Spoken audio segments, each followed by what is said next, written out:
Você já percebeu quantos comportamentos você executa no seu dia a dia sem nem ao menos você precisar pensar neles? Você simplesmente executa no automático sem nem ao menos perceber? Bom, isso tem um nome, tem uma estrutura e tem toda uma lógica por trás. E quando você passa a entender essa lógica, fica quase impossível continuar olhando para o seu comportamento da mesma forma. Bom, eu sou Rose Torres, eu sou especialista em neurociências do comportamento e hoje eu trouxe um livro que faz exatamente isso. Ele explica como esses comportamentos acontecem. E eu estou falando de O Poder do Hábito, do Charles Duhigg, que faz parte do nosso clube do livro. Só que dessa vez eu não vou te trazer apenas os 5 principais insights. Eu vou te dar, na verdade, uma mini aula com ciência. Eu vou trazer alguns estudos que foram abordados no livro e os casos reais também. Então vamos lá? Bom, eu não sei se todo mundo chegou a ler o prefácio do livro, mas lá nós temos uma história que é um tanto quanto engraçada, pelo menos eu achei. O Duhigg, ele vai contar que um dos principais motivos que levou ele a escrever esse livro foi que ele queria receber conselhos de graça de pessoas inteligentes. Na verdade, o Charles Duhigg, ele tinha problema com hábitos, então ele não se alimentava bem, ele não praticava atividade física, às vezes ele tinha algumas reações explosivas com a própria esposa. Então, ele queria de alguma forma receber esses conselhos desses especialistas e foi quando ele começou a ter essa ideia de escrever um livro. Então, ele ligava para essas pessoas, né, falava que queria escrever um livro, que estava escrevendo um livro, para essas pessoas começarem a conversar com ele, para ele principalmente alcançar esse tipo de mudança. E como ele mesmo relata no prefácio do livro, foi uma época onde ele estava meio quebrado financeiramente, então saber que a editora pagava uma certa quantia antecipadamente para que ele escrevesse o livro fez com que ele tivesse uma motivação muito maior. Vamos lá. Então, no começo de tudo, a gente vai falar sobre a descoberta que realmente mudou o que a gente sabe sobre hábito, que é a história que abre o livro, que na minha opinião é uma história muito impactante, que é de um homem chamado Eugene Pauly. Para quem estuda neurociência sabe que essa é uma história bastante conhecida. Então, em 93, Eugene teve uma encefalite viral, né, muito grave, e esse vírus acabou destruindo todo o seu hipocampo, que é aquela estrutura cerebral que é responsável pela formação de novas memórias conscientes. Então, quando o Eugene se recuperou, ele não conseguia lembrar o nome dos médicos, ele não conseguia lembrar o nome dos amigos, da sua própria filha, ele tinha dificuldade em acompanhar conversas, ele não conseguia se lembrar onde ele morava, e se por acaso você perguntasse a ele onde ficava o banheiro da casa dele, ele também não saberia dizer. Mas, por incrível que pareça, todo dia de manhã, o Eugênio, que é esse senhorzinho aqui, ele acordava e ele repetia um padrão. Ele repetia um comportamento, que era o quê? Ir na cozinha e preparar ovos com bacon. Depois, ele costumava sair também para fazer caminhadas pelo quarteirão e ele voltava sozinho para casa sem se perder. Então, ele conseguia também encontrar a geladeira, né, onde ficava o controle remoto, onde era a sua poltrona preferida para estar ali assistindo os programas que ele gostava. E aí começou a surgir a pergunta como isso seria possível, já que ele era um paciente que tinha perdido todo o hipocampo, ou seja, ele não tinha como construir novas memórias, né? E aí que entra outra figura importante nessa história, que é o professor Larry Square, que já estudava a memória há muito tempo. Inclusive, durante o doutorado dele, ele teve contato com outro caso da neurociência que é bastante conhecido, que é o caso do paciente HM. Então, quem estuda neurociência há mais tempo sabe que esse paciente, a história dele é muito citada quando a gente está estudando memória. E o que a equipe do professor Larry ficou intrigado era justamente como é que Eugene, que não tinha memória, conseguia executar todas essas sequências de comportamento de forma tão precisa.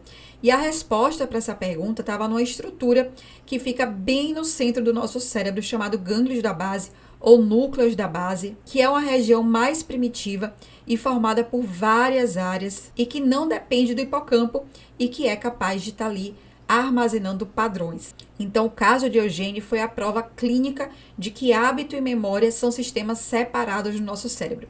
Então, você pode perder completamente a capacidade de formar novas memórias e os seus hábitos irão continuar ali rodando no piloto automático de forma intacta. Agora, tem um detalhe muito importante. Todos esses hábitos que o Eugênio conservou, eles eram completamente cegos ao contexto. E o que é que isso quer dizer?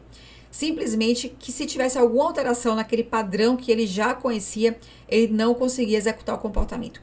E um exemplo disso é que as caminhadas que o Eugênio fazia durante a manhã, se tivesse algum erro durante o caminho, como a árvore que caiu, ou uma obra que tivesse começado, ele acabava se perdendo, porque o hábito ele é muito automático, então você não pensa conscientemente, você apenas executa. Mas vamos adiante. Bom, agora a gente vai falar um pouquinho sobre o MIT e o Schultz.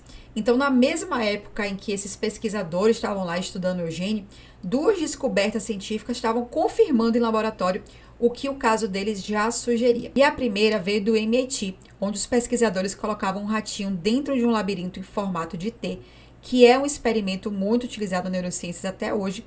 E dentro desse labirinto, em uma das extremidades, tinha uma recompensa que era um chocolate. Então, quando o ratinho entrava, ele tinha que procurar farejar bastante até achar a recompensa. Só que esses ratinhos, eles tinham eletrodos dentro do cérebro. Então, a atividade cerebral era mapeada o tempo todo pelos pesquisadores. E o que foi que eles encontraram com isso tudo? Quando o ratinho entrava nesse labirinto pela primeira vez, eles tinham uma atividade cerebral muito elevada, porque eles estavam procurando, farejando a recompensa.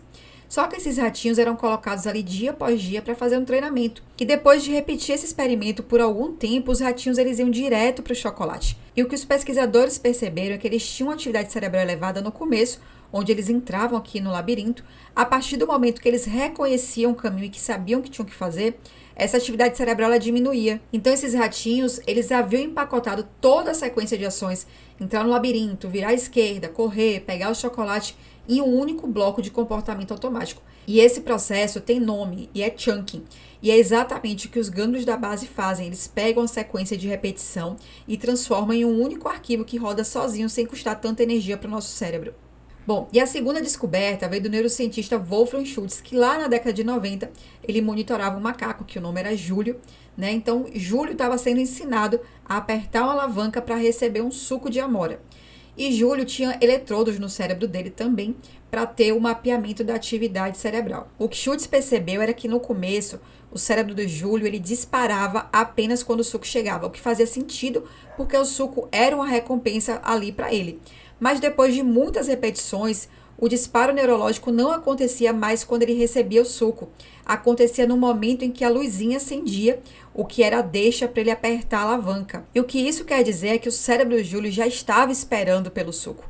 E quando o suco não vinha, ele ficava bastante agitado e frustrado. E o nome disso é anseio. E é o que transforma um loop simples num comportamento difícil de ser ignorado. E esses picos que foram observados aqui pelo Schultz eram a nossa famosa dopamina. Então, resumidamente, Eugênio nos mostrou onde os hábitos moram. Os ratinhos aqui do MIT nos mostraram como eles se formam. E o Júlio acabou nos mostrando o que mantém esse hábito vivo. Então, agora a gente vai prosseguir para o loop do hábito. Então, tudo que a gente viu até agora, Eugênio, os ratinhos do MIT, o macaco Júlio, estavam apontando para uma mesma coisa, que é um padrão formado por 3 etapas que os pesquisadores chamaram de loop do hábito. E essas etapas são as seguintes: a deixa, que é um gatilho, que pode ser um lugar, uma emoção, uma pessoa, uma sequência de eventos, é algo que vai sinalizar para o seu cérebro que está na hora de executar aquele comportamento. E também tem a rotina, que é a ação em si, o comportamento. E ele pode ser físico, mental ou emocional. É o comportamento que o seu cérebro vai executar sem precisar decidir. E por fim, a gente tem a recompensa, que vai ser o estímulo positivo que vai dizer para o cérebro: ótimo, esse loop valeu a pena, a gente vai estar repetindo. Mas o loop sozinho ele não é capaz de explicar tudo. Então, o que realmente mantém o hábito vivo, o que transforma de fato tudo isso em um comportamento difícil de se ignorar, é o anseio que a gente viu ali com o caso do macaquinho Júlio. Então, como o Schultz mostrou com o Júlio, depois de muitas repetições, o nosso cérebro ele não espera mais a recompensa chegar para ele estar reagindo. Ele já antecipa, fazendo com que a gente se movimente para estar ali recebendo aquela recompensa. Mas vamos lá. Então, pensa no seu dia a dia. Todo comportamento automático vai ter uma deixa, vai ter uma rotina e a recompensa. Então, para aqueles comportamentos que a gente considera comportamentos benéficos, que todo mundo quer ter, como atividade física, a sua deixa, de repente, pode ser o seu despertador de manhã. Você acorda e ali se arruma para executar a rotina, que é a sua prática de atividade física. E a sua recompensa pode ser mais foco no seu trabalho, mais disposição no seu dia a dia. Mas a gente também tem aqueles comportamentos que a gente quer de alguma forma retirar da nossa vida, como é o caso do uso excessivo do celular. Então, a sua deixa nesse caso pode ser o quê? Um momento de tédio, de frustração no trabalho. Você pega ali seu celular para dar uma rolada no feed, dar risada com alguns memes e você se acaba se sentindo mais feliz, menos entediada, enfim. Bom, e agora que você já entende realmente como esse loop funciona, que a gente precisa de uma deixa, precisa de uma rotina, precisa da recompensa, que a gente sente esse anseio que vai manter ali tudo girando, eu quero te mostrar o quanto isso está presente na sua vida sem você perceber. Então você hoje provavelmente acordou de manhã, foi no banheiro, escovou seus dentes, talvez tenha feito um café como você faz todos os dias, pegou seu celular antes mesmo de você estar completamente acordada. E em algum momento você decidiu que você ia fazer essas coisas ou você simplesmente fez. Bom, e foi isso que esses dois pesquisadores publicaram lá em 2006, que é o David New e a Wendy Wood, a nossa queridinha desse livro aqui, Bons Hábitos, Maus Hábitos. Eles publicaram que mais de 40% das nossas ações diárias que a gente está ali realizando todo dia não são decisões. São hábitos, são loops que o cérebro executa sozinho. Exatamente como a gente viu com os ratinhos do MIT, com o Júlio e com o Eugênio também. E isso acaba incomodando muito algumas pessoas porque a gente gosta de acreditar que está ali 100% no controle, né? Que cada escolha vai passar ali pelo nosso filtro consciente antes de estar virando uma ação. Mas o que a neurociência mostra é que a maior parte do nosso dia a dia já foi decidido antes mesmo da gente estar ali acordando. E é justamente aí que entra a segunda parte do livro, mostrando como esse piloto automático é usado com muita sofisticação, muito mais do que a gente imagina pelo mercado. Então vamos lá. A gente vai começar aqui com uma historinha bem interessante, né, do marketing. Óbvio que o marketing, as empresas iriam se beneficiar dessas informações, né? Acho que a gente nunca duvidou disso. Então, ao longo do tempo, esse loop do hábito, ele foi usado de uma forma muito deliberada pelo mercado, mesmo antes dele ter um nome e endereço. Então, mesmo antes dos pesquisadores baterem o martelo ali que existia esse loop. Bom, o primeiro caso tem quase 100 anos e a gente ainda sente os efeitos hoje. E começa com esse publicitário aqui, o Claude Hopkins, que foi contratado para criar uma campanha para Pepsodent numa época em que escovar os dentes não era um hábito disseminado. Então a grande sacada do Claude Hopkins foi criar um gatilho para essas pessoas, que era passar a língua nos dentes e sentir a película. Ele falava, passe a língua nos dentes e sinta a película, essa é a hora de você escovar os dentes. Ele estava se referindo ali à película de mucina. Mas só que outras empresas já usavam essa mesma deixa e não tinha o mesmo efeito no sentido de vendas que a Pepsodent estava tendo. E foi só depois da quebra da patente da Pepsodent que isso veio à tona. A Pepsodent era a única empresa que usava um composto mentolado na sua formulação. Então, depois que a pessoa escovava o dente, ela sentia aquela refrescância, aquela ardência. Então, na verdade, o Claude Hopkins, ele criou essa deixa de passar a língua nos dentes, mas foi a Pepsodent que dava a recompensa, que era essa sensação de refrescância após escovar os dentes. Então foi esse formigamento que sinalizava para o cérebro que o dente estava limpo. E em poucos anos, graças a esse produto, o hábito de escovar os dentes foi disseminado globalmente. Já o segundo caso que eu trago é o do Febreze, que teve o caminho um pouco diferente da Pepsodent. Então a P&G lançou esse produto inicialmente como um produto para eliminar odores, só que ele foi um fracasso. Por que foi um fracasso?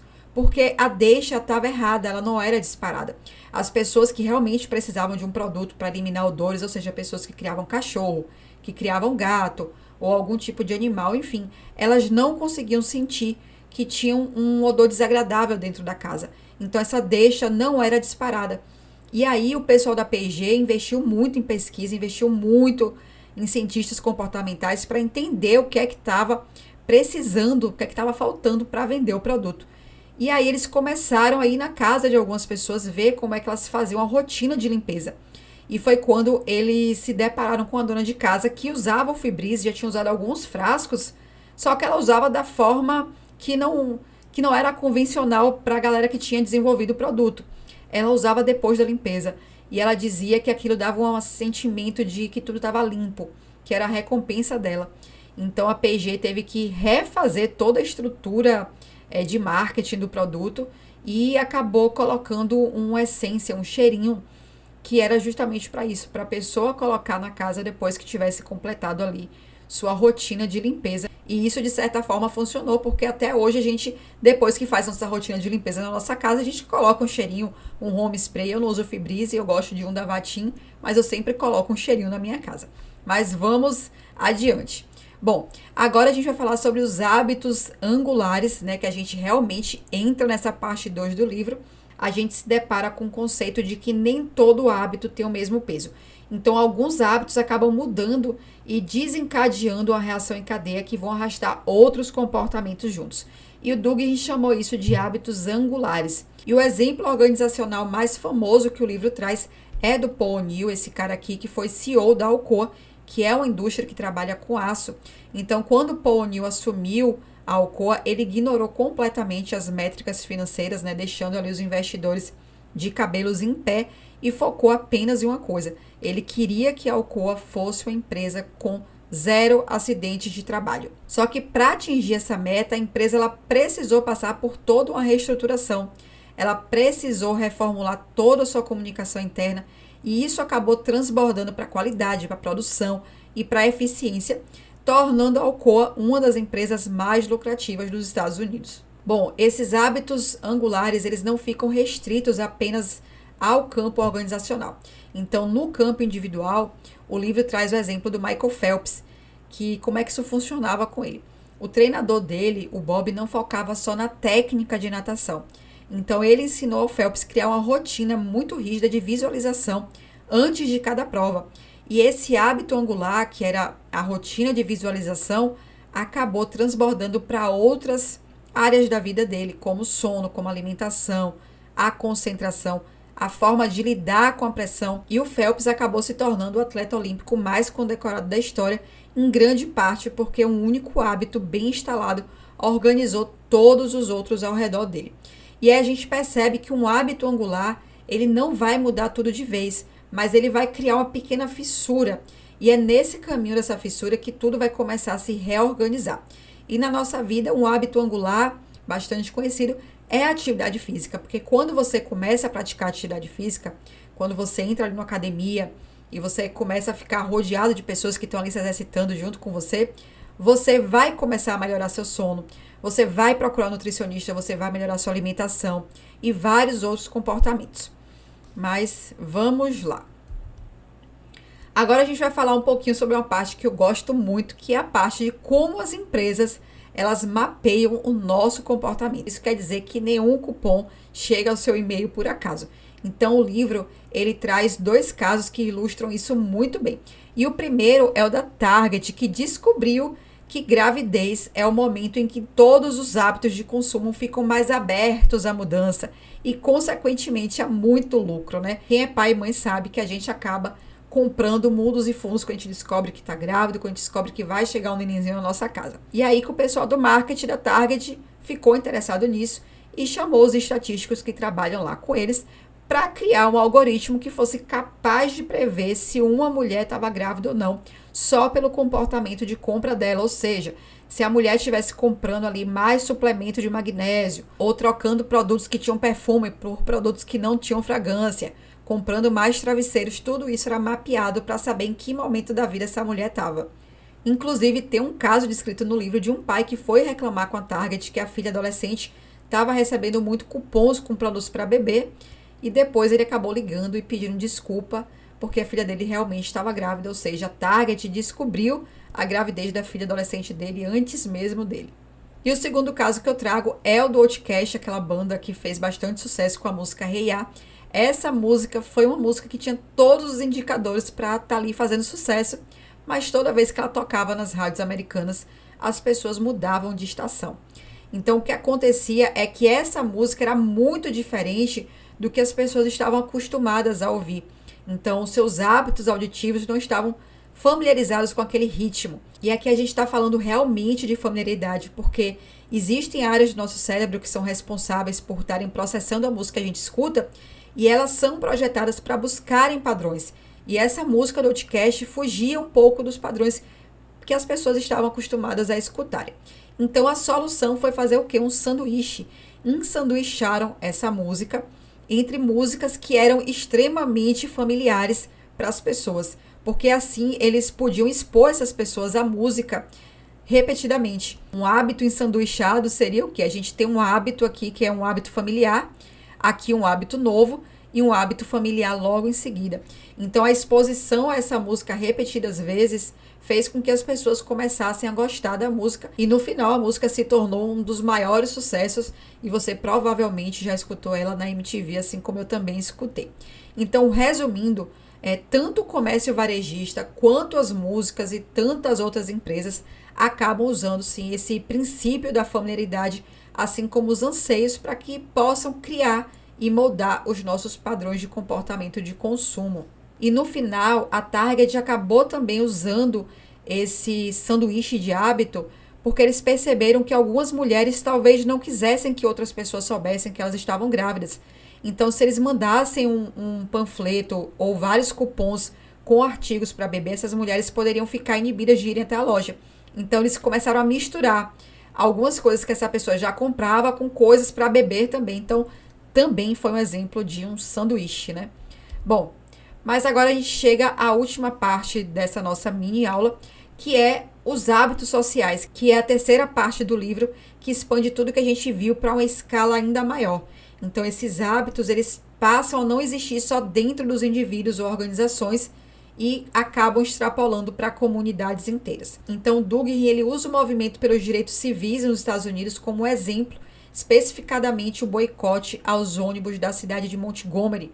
Então, em 1955, após Rosa Parks ela recusar a ceder o assento dela para um homem branco, houve uma grande comoção e isso não foi o primeiro ato de resistência daquele tipo. Então, outras pessoas já haviam passado por isso também, mas o movimento só ganhou escala quando 3 elementos se combinaram, que foram os hábitos coletivos que já existiam na comunidade, ou seja, os padrões de solidariedade e resistência que já eram praticados antes de Rosa Parks, os laços sociais tantos fortes que mobilizaram os mais próximos, quanto os laços sociais mais fracos que espalharam o movimento para comunidades diferentes. E uma liderança que fosse capaz de transformar o hábito em identidade.